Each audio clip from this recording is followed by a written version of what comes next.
lebah pekerja yang hampir seluruhnya betina akan bekerja untuk mengumpulkan serbuk sari dan nektar.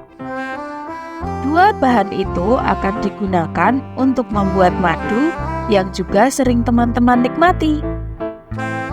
Dengan tubuh kecilnya, seekor lebah sebenarnya tidak menghasilkan banyak madu selama hidupnya.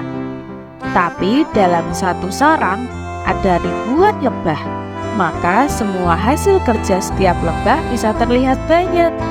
Makanya setiap panen madu pasti dapatnya banyak. Padahal seekor lebah selama masa hidupnya atau sekitar 5 minggu hanya bisa mendapatkan 1 atau 12 sendok teh madu saja loh. Meski begitu, kerjasama dari semua koloni lebah ini sangat penting untuk bisa menghasilkan banyak madu.